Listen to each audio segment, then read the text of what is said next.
The NFL draft is just 24 hours away, and anticipation around the city of brotherly love is reaching new heights. What will the Eagles do at 25, and what will they do with their duo of second-round picks? There are many questions to be answered, some potential trades that are now beginning to surface, but all of this is speculative right now. So before we get lost in the bedlam of the NFL draft this weekend, I thought we'll take one last chance to look at 5 players who the Eagles could be interested in. And when I say the Eagles, I mean me, because these are the draft crushes that I've fallen in love with over the course of the last few months. There is no better feeling than climbing a hill to die on for a draft crush, and these are the 5 players that I will be doing just that for in 2019. But let me know your crushes down below. Are they sleepers? Are they stars? Are they somewhere in between? Hit that subscribe button and leave a like, guys, if you enjoy this kind of content. But I want to hear your draft crushes down in the comments. The first name on this list shouldn't come as a surprise given the nature of this channel on our website, but defensive tackle Treyvion Williams out of Clemson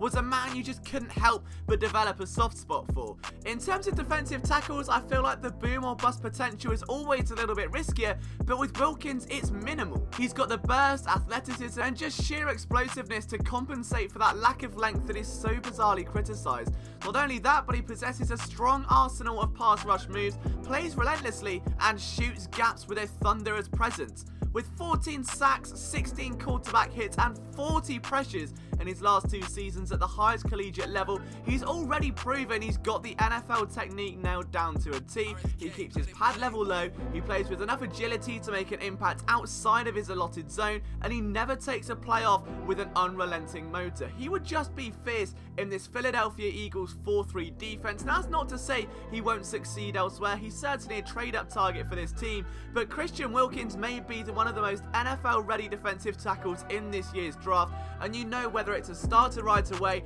or a guy coming in on 3rd down during a rotation, he's going to be an absolute hindrance for offensive linemen on the other side who just can't contain that blend of athleticism, power and pass rushing moves at such a young age. Eagles fans may not like this pick because of the amount of stellar running backs in this year's class, especially in that mid-round range, but Treyvion Williams is my biggest draft crush at the running back position this year.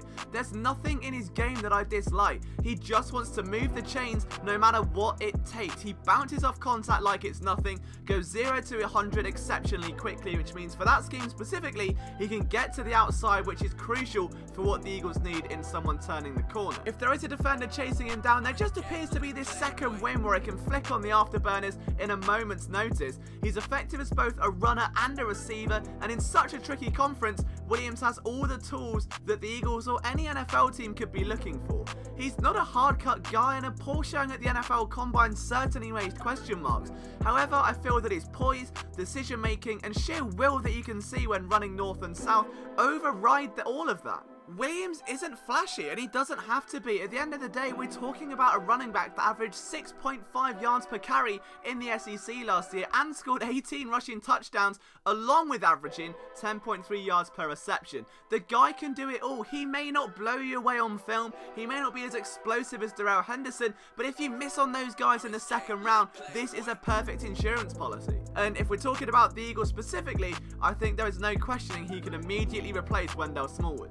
This may be my favourite draft crush of the entire 2019 class. Forget the Devins, I'm in sleeper heaven. Sorry about the pun. Cashman does it all and is easily my favourite linebacker in this entire draft. Getting sideline to sideline is no problem with his 4.5 40-yard dash time, and his pursuit is just eyebrow raising when asked to come downhill. Cashman is a linebacker who you never have to worry about missing a tackle, and more than anything can be the heartbeat of a defense. And in reading the run game, in calling out assignments, getting guys lined up and recognizing plays, he's among the most intelligent in this class by a mile. He's got instant special teams value, and while injury concerns are present, which have hurt his draft stock to some extent, this is a guy where the tape just doesn't lie. Turn on any game, turn on any highlight reel, the man flies around the football field, buzzes to the ball and has the athletic makeup that's just going to leave yourself, coaches, just as flustered as it's left me. Projected to go between rounds 3 and 4, I see a lot of Leighton Van Der Esch here. Not just the fact that he's a linebacker that's projected to go in the middle rounds, but a guy that's been overlooked because he's had 2 shoulder surgeries in the last 2 years, but someone whose ball production when on the field is just unrivaled. It doesn't matter where you turn on the tape, it doesn't matter what game you're watching, he jumps off the screen. He squares up, makes tackles willingly, he very rarely misses, and perhaps most impressively, whether you sit him in man against a tight end or a running back, or in zone, he's going to be equally as effective. You're never left a bit underwhelmed or going back and looking negatively at a play of Blake Cashman. You're only ever left stunned that this guy hasn't picked up more media buzz until very, very recently. By now, you probably all know the Penny Hart story, where for me, getting hold of NCAA 14 in England was a nightmare. And by the time I finally panic bought it on eBay about 6 years after it came out, I had to buy a PlayStation 3 just to play it. So my first Dynasty mode was always going to be memorable, and I picked Georgia State as the worst ranked team on the game, and Penny Hart jumped off the screen as someone that was just clearly streets ahead of everyone else. So ever since then, I've followed his progress very closely, and I have not been disappointed. 3 words: short area quickness. I spoke about Hart recently, and with very good reason. He's a dynamic receiver who, despite lacking size, will never shy away from a block or miss out on contesting a 50-50 ball.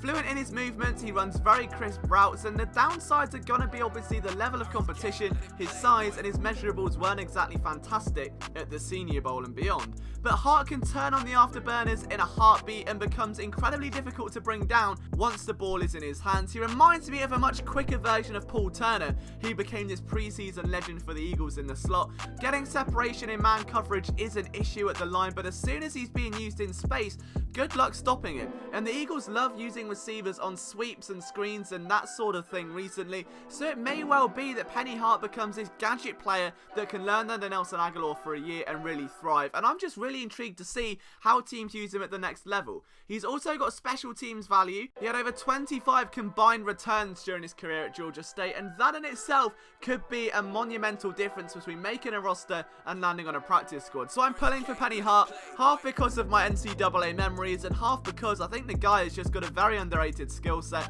and coming out of a small school, you always root for the underdog. And finally, you knew it was coming, there had to be a cornerback on this list, and I've gone with Jimmy Moreland out of James Madison. If I could define him in one word, it's scrappy. He measures at 5'11", but at his pro day, reportedly that number was 5'9", so there's immediately concerns there about his size and how much that's going to be an issue at the next level. But if you're familiar with my work, you'll know that I'm a sucker for good cornerback play, and in a class where the drop-off in talent from first round beneath is substantial, I believe that Jimmy Moreland is a real diamond in the rough. In 56 games at James Madison, he knocked down 63 passes, intercepted 18, and had 208 tackles. 7.5 of those went for a loss. That's impressive in itself, but at 5'11", or 5'9", at 175 pounds, that's frankly ridiculous no matter what level you're playing at.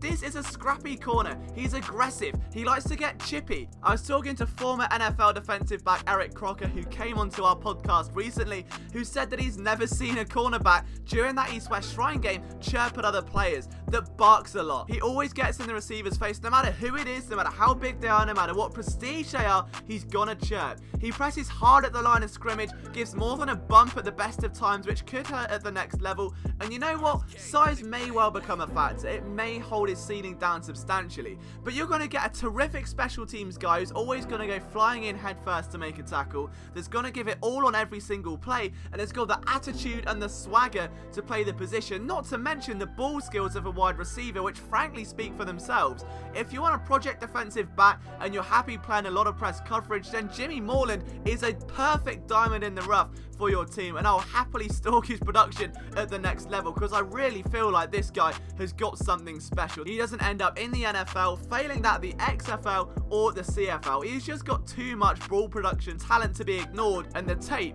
simply speaks for itself. But what do you think though, guys? Who are your draft crushes in this year's class? Let me know down in the comments. Have I included them in this video? Have I not? What's the reason for it? I want to know absolutely everything. Enjoy this weekend. It's going to be a roller coaster. We're going to have film breakdowns on every single Eagles draft pick, so stick around for that, and so much more in the way of analysis, previews, and of course getting to know the newest members to the nest after this weekend. From myself, Liam Jenkins, you can follow me on Twitter at LiamJenkins21. Enjoy the NFL draft, and don't forget you can get a daily dose of Philadelphia sports content at phillysportsnetwork.com.